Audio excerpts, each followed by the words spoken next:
This will be a hip opening practice and also some hip strengthening.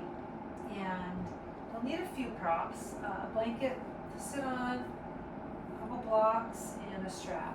And try not to make it too much more complicated than that. So get yourself seated and be in a position where you can sit upright, you have some sense of ease, and also some sense of internal support and structure. Let your eyes close, as your shoulders relax. Slide your hands away from the knees and toward the pelvis until you feel your chest start to lift and the weight of the arms is more alongside you than in front of you. And then you can bring your hands together and we'll chant the sound Om 3 times.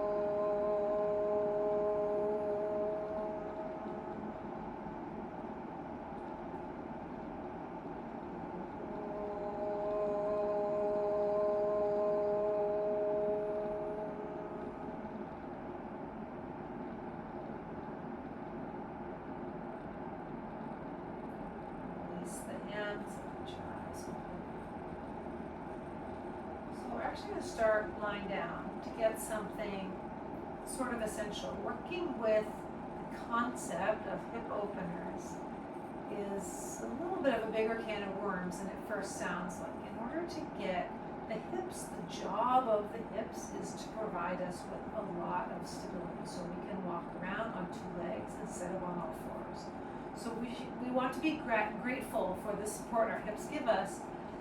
And that said, in order to get some of that resistance, tightness, discomfort out of the hips, we need to have sufficient strength and also sufficient good form in the spine and in the legs in order that that stretch actually finds its way to the hips. Otherwise, very often, not intending to, we bend the knees or we bend the spine and the stretch is sort of diverted away from our intended focus. So, for starters, come down onto your back. If you want to have a little blanket under your head for support, that's fine, but nothing too substantial. And we'll start with some really basic pelvic tilts. So, first, pull your pubic bone towards your navel. Let your tailbone toward the pubic bone toward the navel. So you're sort of tucking your tailbone, like a dog that's put its tail between its legs. Now here what you'll feel, if you bring your hands to your hip flexors, the hip flexors are a little shortened, contracted. The abdomen is a bit contracted. And the low back, your lumbar spine, the back of your waist is almost certainly pressing into the floor. Now do the opposite. Start to move your pubic bone away from the navel and your sitting bones and your hamstrings toward the floor. And now your low back is up off the floor. And now if you bring your hip flexors, your hands to your hip flexors, they're really contracted in a different way. And they're really deeply hinged.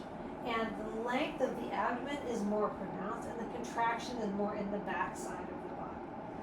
So generally, when we're working with hip openers, this is more in seated hip openers, standing hip openers. This is more the position that we want to work. But let's just explore it again. So tuck the tailbone, pubic bone toward the navel. Feel how the low back presses back toward the floor.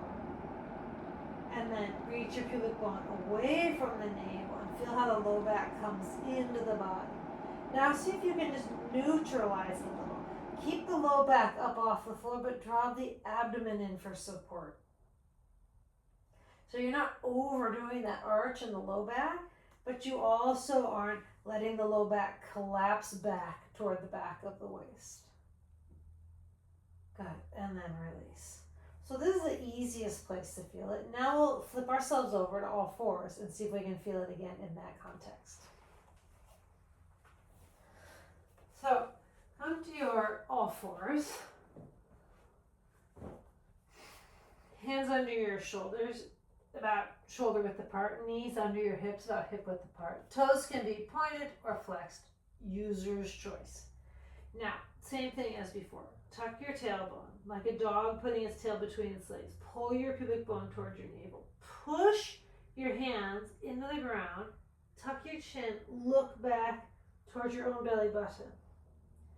And then lift the tailbone, move your pubic bone away from the navel, move your sternum forward, lift your chin, look forward. Tuck your tailbone, pubic bone to the navel, push with the arms, round your back, tuck your chin, lift the tailbone, pubic bone back, navel in, chest forward, roll the biceps away from each other, chin up, look up, tuck the tailbone, pubic bone to the navel in, push the arms, tuck the chin, lift the tailbone, pubic bone back, navel in, chest up, chin up, and then release and neutralize.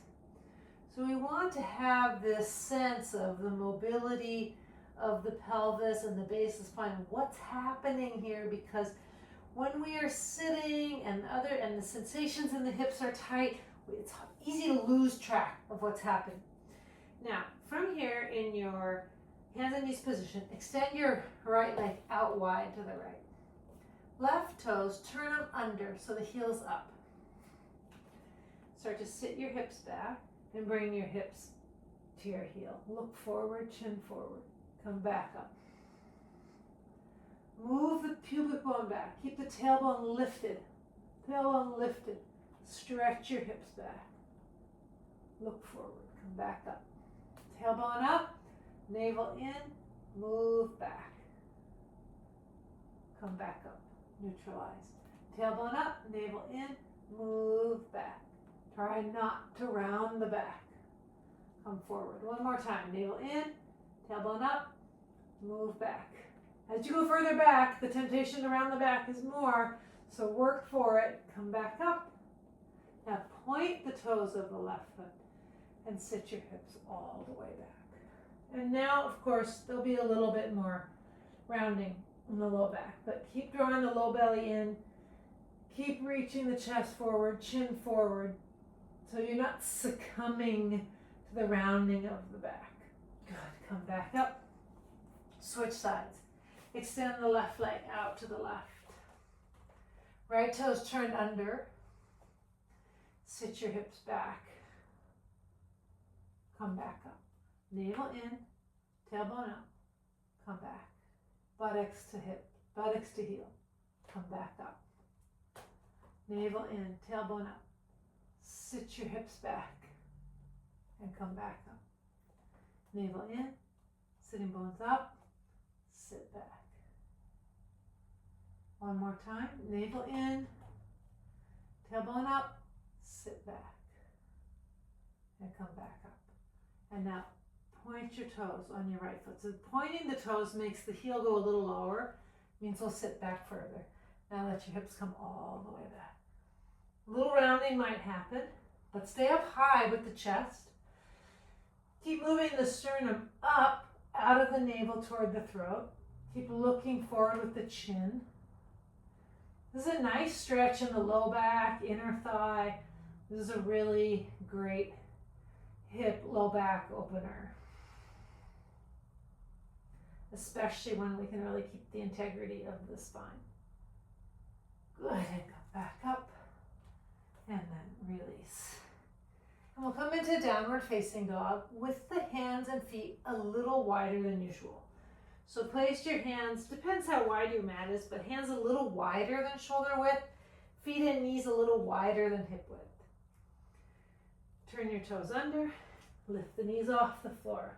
Bend your knees, lift your heels a lot. Look forward the direction of your thumbs, so your eyes are fixed right between your thumbs. Now, navel in. Keep the heels up as high as you can. Push through the arms. Keep looking forward towards your hands. That helps keep the chest forward. Lift the sitting bones as high as you can until the legs start to straighten. Keep lifting the hips as high as you can. Keep the heels up. You can stay here, where you can keep the hips as high as you can, keep the gaze forward, and slowly start to lower the heels, but resist the heels. Keep lifting the hips up. Even as the heels and the calves want to go down, the quads, hamstrings, hips want to go up. So the upper legs are surging up and the lower legs are surging down. And when you've gone as far as you can, then neutralize the neck.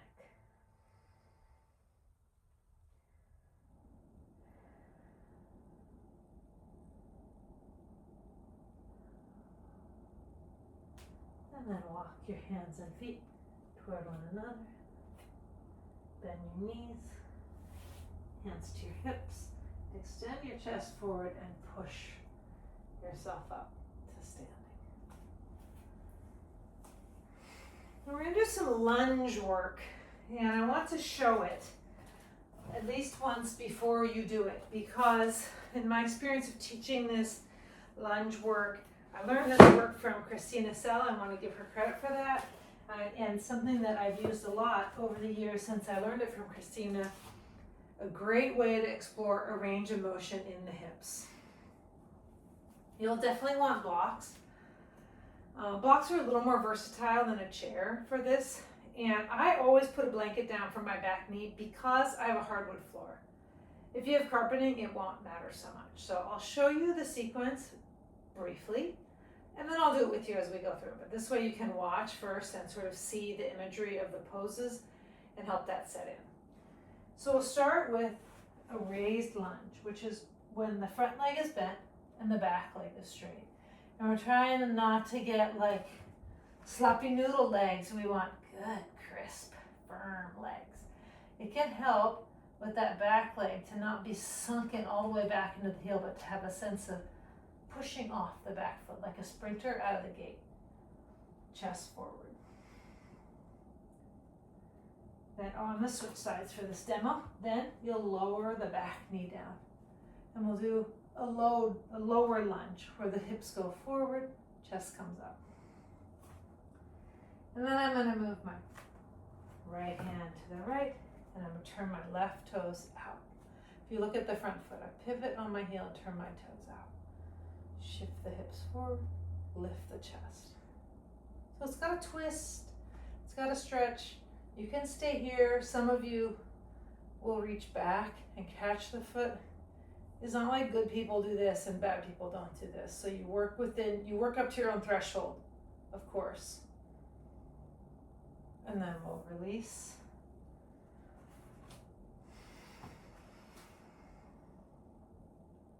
And then we'll put both blocks on the inside of the foot, lower down under our elbows. And something that happens here a lot is people stay really far back, which isn't really against the law.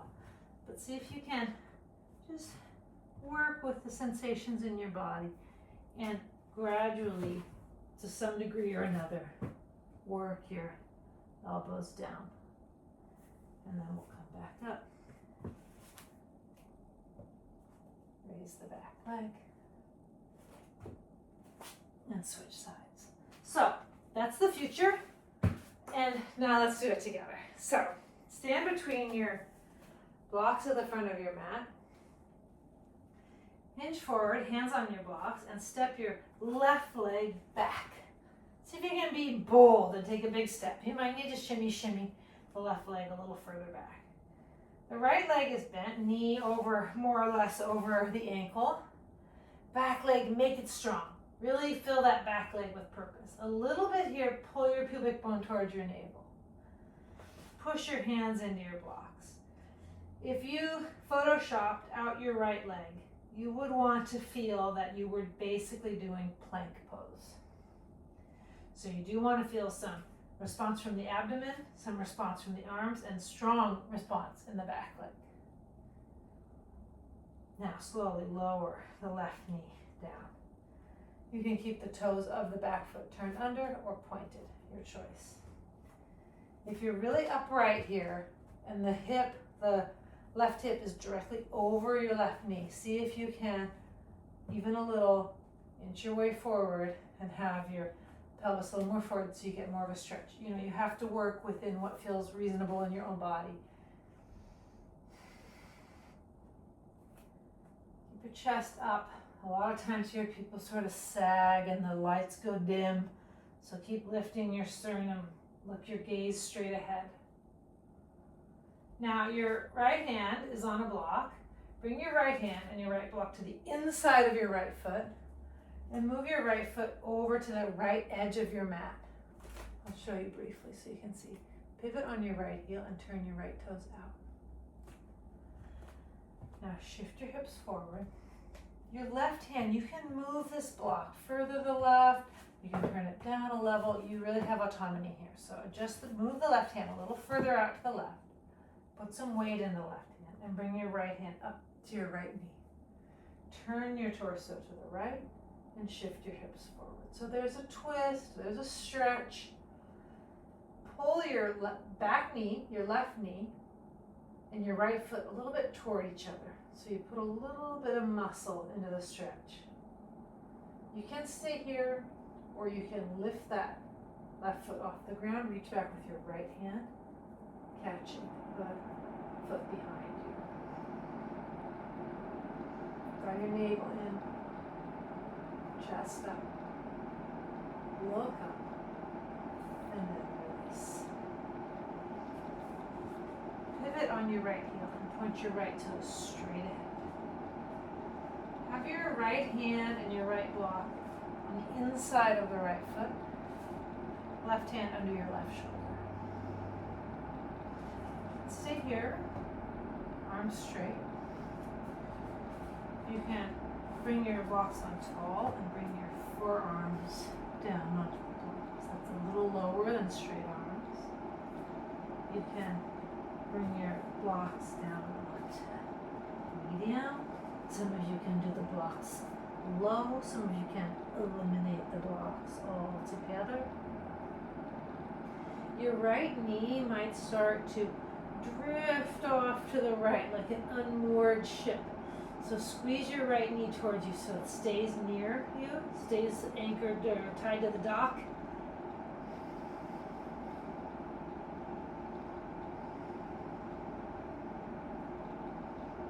Good, and then release and straighten your arms. Bring your right foot under your right shoulder, right hand on the outside of your right foot. Turn your left toes under, straighten the left leg, and switch sides. Starting in a raised lunge, left leg forward. Starting the whole cycle again on the left side. Left foot forward, right leg back, right leg nice and strong. Remember, push off the back foot a little so it's propelling you forward. Chest forward, try not to drop the head, navel in.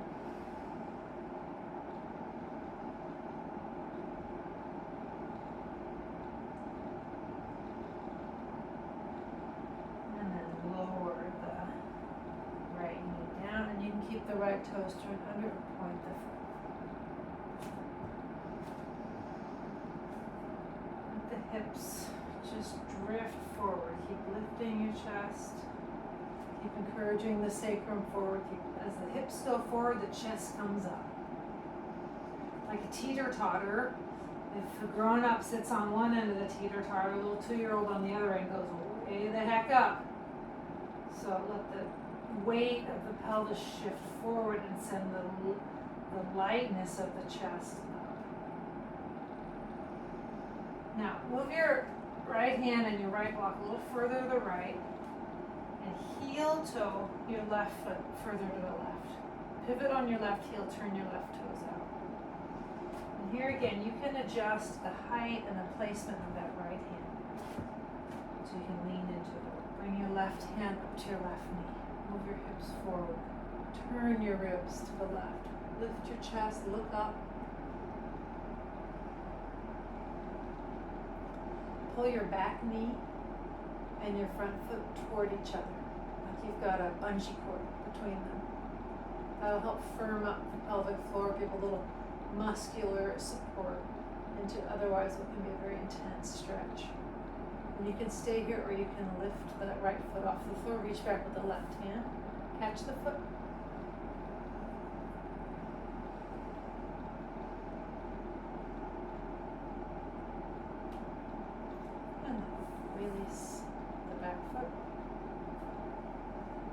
Pivot on the left heel so the left toes point straight ahead again. And now place your blocks on place your left block on the inside of the left foot, right up against the big toe. Even here, you'll feel that that left knee, again, it might start becoming unmoored and drifting off into space, so squeeze the left knee toward your left arm. You can stay here arms straight. You can bring your elbows down onto tall blocks. Keep squeezing the left knee toward you. Keep it tied to the dock. You can bring your blocks down onto medium. Sometimes a little easier to get the right elbow down, the farther elbow. So sometimes you can do one elbow on one level of the blocks. You can lower the blocks to low. You can remove the blocks. It's very helpful to stay with the breath when you're working with these big stretches in the hips, because there can be these really kind of grabbing sensations. So stay with it. Working with the hips is a long game. Again, the hips are designed to offer us stability. They don't change quickly, and ultimately we should be extremely grateful for that. People whose bodies where the hips are not particularly stable have a lot of problems. So a whole different world of problems that needs a lot of strength and stability. So if you feel more tight in the hips, it's not altogether a curse, and it's just going to require a lot of good technique and a lot of patience. Good. Slowly straighten your arms and turn the back toes under, straighten the back leg, and then step the right foot forward and come up to standing. Be in Tadasana, arms long at your sides.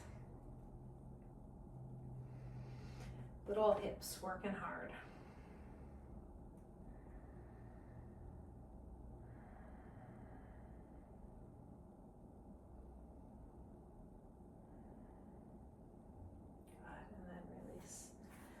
We'll do Prasarita Padottanasana. So set your blanket aside for a moment.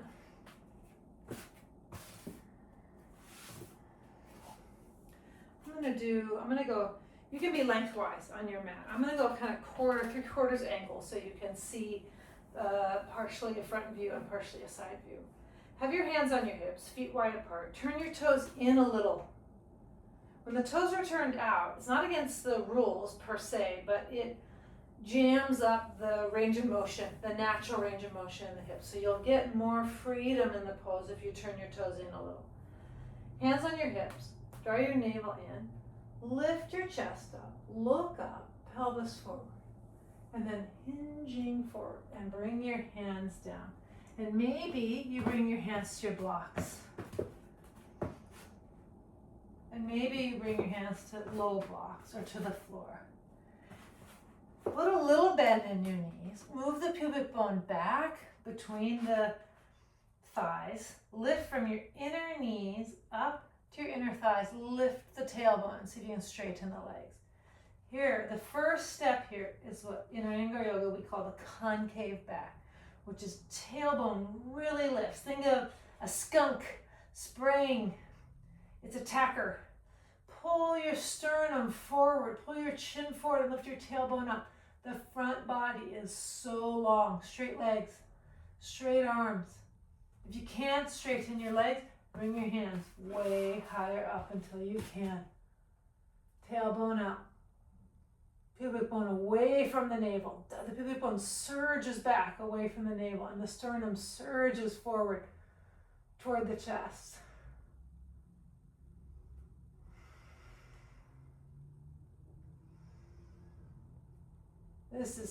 This straight arm, straight leg, long spine variation of this pose is such a great place to find the foundations of the seated forward bends. Good. Put a bend in your knees, hands to your hips, straighten up, and step your feet together. Now we'll try something quite similar to what we just did, but sitting, Upavishta Konasana. So, put my blocks aside. I suspect that for a great many of the people watching this video, it would be helpful to have a little something to sit on. A little blanket. Maybe even it would be helpful to have a couple of blankets. When you sit upright in Upavishta Konasana, legs out wide, you want to feel your legs can be straight. If you feel this kind of jumpiness in the backs of the knees, or like the knees don't want to get any closer to the floor is lava, then you need to sit up a little higher until the backs of the knees feel free to release, relax, and extend. Now take your strap. Actually, put your strap aside. Let's do this first. Take your blocks and put your blocks behind you. Bring your hands onto your blocks behind you. Bend your elbows and move your elbows back so the chest is up. Stretch out through the legs. Draw the navel in, lift your chest. Move the pubic bone down, straight down like a divining rod, looking for water. The pubic bone goes straight down, sternum up, so the front body is really long. And then draw the navel in for support. So the low back has some curvature. You remember at the very beginning on our backs, we did that kind of pelvic tilt action for more acute sensitivity. Often it's even helpful to reach back and kind of touch your back. For years I did this in my practice, and still I do sometimes. What's going on back there? Because, frankly, the back body can send false reports. So you reach back there and you feel, oh, my back is more round, my low back is more rounded than I thought, or kind of overarched. Feeling with our hands can give us a little more information. We want the natural curvature in the low back. It doesn't need to be exaggerated. And we can bring some support to that by engaging the front abdominal area. Now, take your strap and put your strap, make it long, no loops. And take your strap across each foot. If your strap doesn't quite reach, you can bring your feet a little closer together, etc. Hold your strap, tails of the strap, and sit upright. And for many bodies, it's much easier, I'm not gonna say easy, but easier to sit upright with the help of the strap, because we can pull a little, there's a connectivity between the hands and the feet. The feet don't feel so lost in space way out there on the periphery of the pose. The strap brings them back into the fold. So we're going to sit here a little bit. We're going to stay in this. We're going to stay with it so the hips have time to adjust and kind of reckon with their space. We got a rescue dog recently, another one, and they always tell you when you rescue your dog, it takes 3 days for them to just calm down from having the fear of being in the shelter, the anxiety of being in the shelter. And then it takes 3 weeks for them to kind of know the rules of your household and know who they're dealing, know the people and other animals in the household. And then they say it takes 3 months for the body for the being of the creature to really settle in. And for our dog, I think it's been 5 months, even longer. He's still settling in. And our hips are like that, they don't adjust quickly. They don't like change. They like the status quo. So we want to really be caring and respectful of their timeline. But very often staying in a pose for a little bit longer gives the hips a little time to adjust and reckon and make some peaceable friendships with the body parts around them. It's very helpful here if you keep your legs strong. These muscles, the quadricep muscle in front of the legs, if the legs start to kind of buckle and if the spine starts to round, again, that immediately diverts the stretch out of the hips and back into the legs and back into the spine. So do your best as we're sitting here together to keep the spine up, the abdomen in, the low back in, and the legs strong and straight. If it's very hard for you to straighten the legs, bring them closer together. Sit higher. Our priority here is making successful communication with the hips. Feeling sensation in the hips that feels constructive, interesting, where we can feel sort of brave but not overexposed. We don't want to feel vulnerable in the practice. We don't want our joints and bodies to feel vulnerable. We don't want to feel like we're really at our edge. That we're working up to and near and around our edge in ways that are interesting but not in ways that make us feel emotionally unsafe or make our bodies feel unsafe.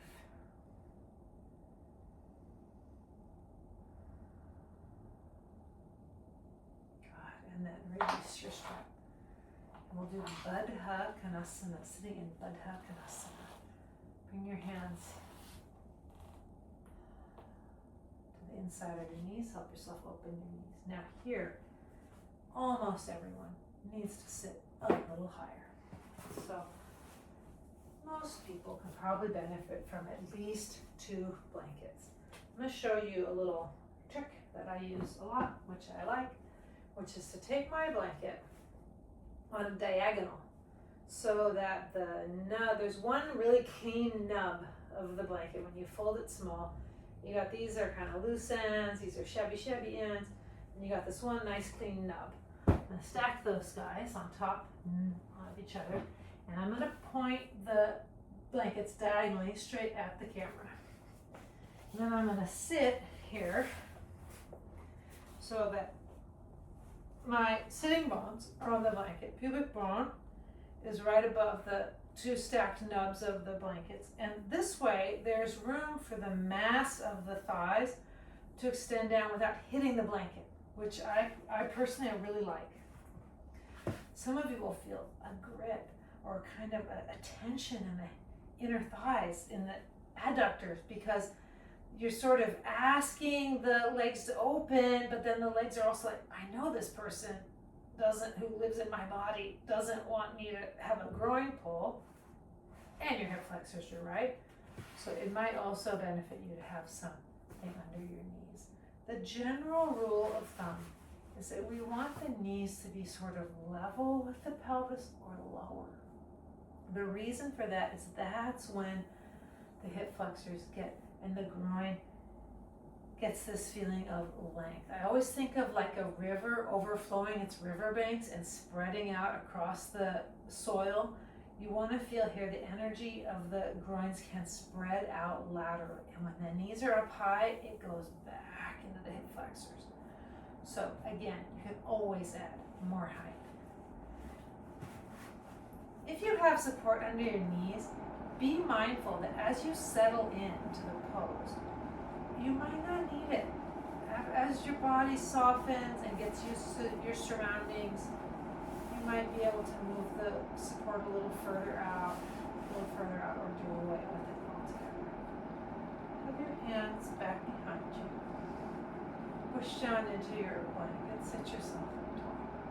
Navel in. Pubic bone straight down. Chest.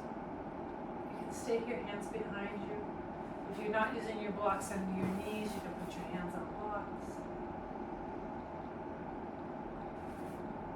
You can bring your hands to the front of your knees and pull. You're not pushing your knees down, you're actually using the hands to just pull yourself upright to resist that tendency to collapse in the low back. If you aren't too high up, sometimes you can reach your ankles or even your big toes and sit up. And keep thinking the inner knees are just like a river that's come up and spread over the banks, and the water is going out across the whole fertile soil. Let the inner thighs extend out laterally, far and wide across the land. Navel in, chest up, long through the spine. If you have a tendency to kind of overexert with your chin, soften that a little. And likewise, if you have a tendency to drop the head and be looking down at your feet. That leads to rounding the back, that leads to dropping the sternum. So if you have that tendency to drop the head, keep the gaze up. Gaze at eye level, relax your throat. Same thing, we're just staying with the pose and letting the hips have the time they need to settle in.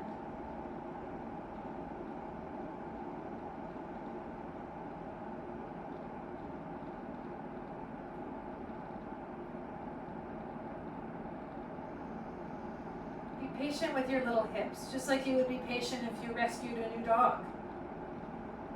You give them time, you make them feel safe, you use support, you're patient, you're caring.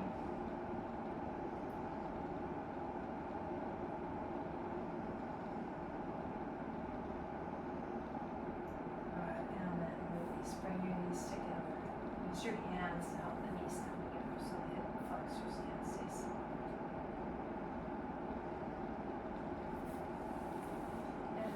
Probably won't need quite as much height for this next one. We're going to do Parivrtta Janushirshasana. Parivrtta Janushirshasana. So I'm going to toss one blanket aside and sit back up onto just my left leg. Extend your right leg out wide to the right leg. Upavishta Konasana. And then bend your left leg like Baddha Konasana. But this time point your toes. So in Baddha Konasana, both ankles are really flexed, like this. But this time we're going to point the left toes and actually I'm going to reach underneath my foot and bring the foot a little bit forward so that the foot is a bit more relaxed. If that doesn't work, that's okay. You can have the knee up. And again, you can support the leg. If the knee is up, support the leg. Because honestly, when a person has the mobility and the leg is down on the ground, and we think of that as like the official pose, the leg is fully supported. So supporting the leg is not a cheater move. It actually more resembles the intention of the pose. And when the leg has support, the groin has support, and the ease actually comes much more quickly. So if your knee is off the ground, use a blanket or a block and give it some support. Sit yourself up tall. Twist and turn to face the right leg. Draw your navel in and work your pubic bone toward the ground between your thighs. Push the inner thighs down, pubic bone down. Low back in, so the low back isn't rounding, but also draw the navel in for support. Bring your right hand to your right knee and just gently push in the right hand into the left hand into your left knee, and use that to help you turn yourself, and use the right hand behind you to keep yourself upright. A wide open twist.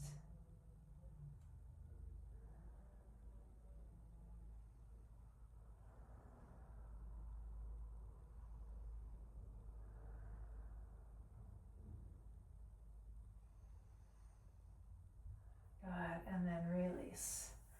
And we'll switch sides. Extend your left leg out to the left. Use your right hand under your right knee, bend your right knee. And if you can, come from underneath, point the toes. Even you can have the sole of your right foot sort of looks up at you. Sit yourself tall and twisting toward the left. Right hand on the right knee, left hand behind you. Sit tall. You might start to feel the weight settling back into the right hip.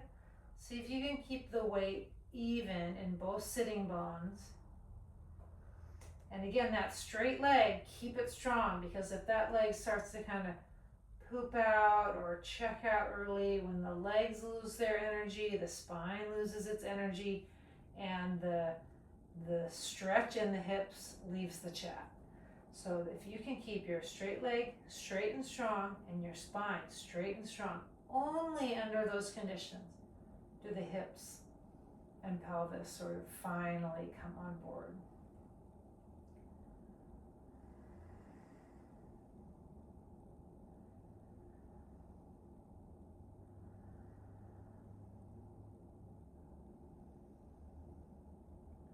Watch those tendencies to lift the chin or drop the chin. Keep the gaze at eye level. Maybe eye level and a little up, just so there's a little buoyancy in the chest. And you know, when the gaze is down, we have like feeling downcast, like a little up in the gaze has some buoyancy and has some optimism to it, some sort of energizing quality.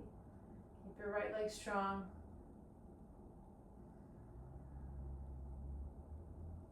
Good, and then release. And come back to the center, draw your knees together. And come down onto your back.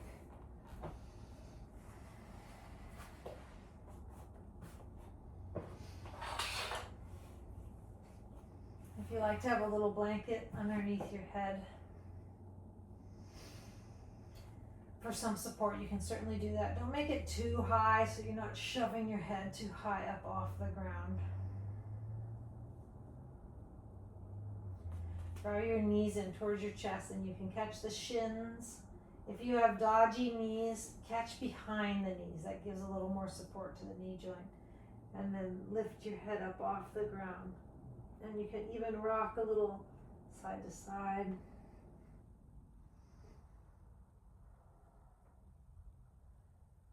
And then release.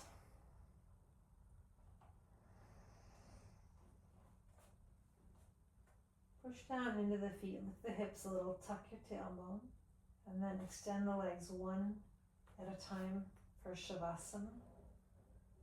Turn the palms of the hands up.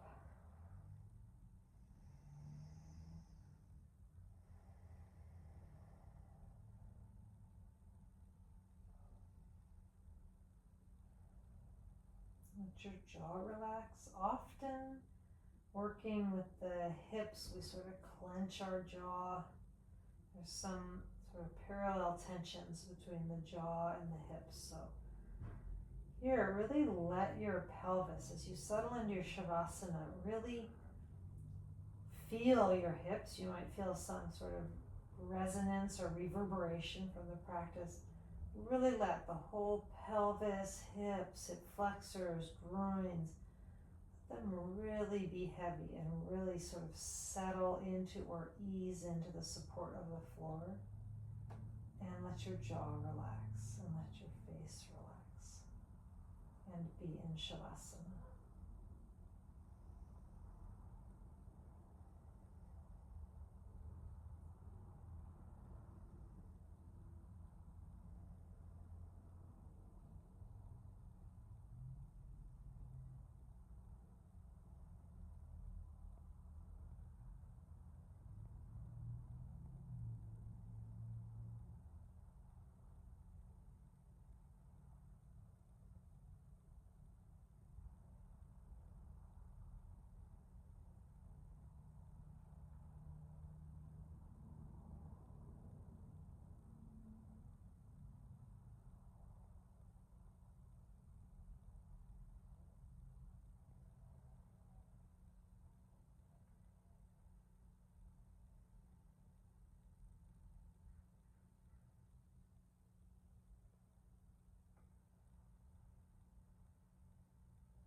And then if you want to and you have time, definitely encourage you to stay longer in Shavasana. Otherwise, we'll emerge together. Let your arms bend one at a time. Rest your hands on your abdomen or your chest. Let your legs bend one at a time. Come to your side.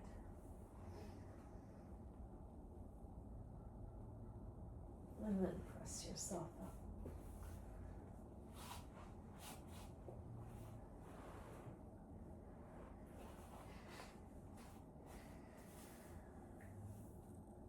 we'll end with 3 rounds of Om.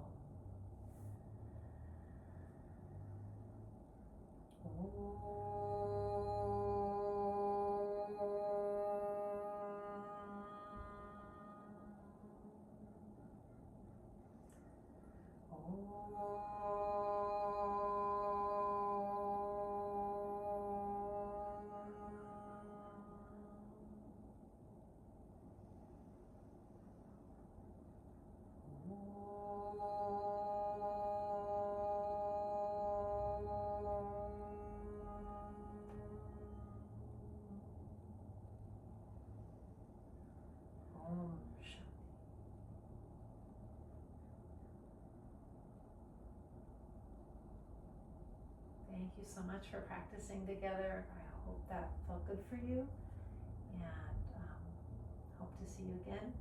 Keep on practicing.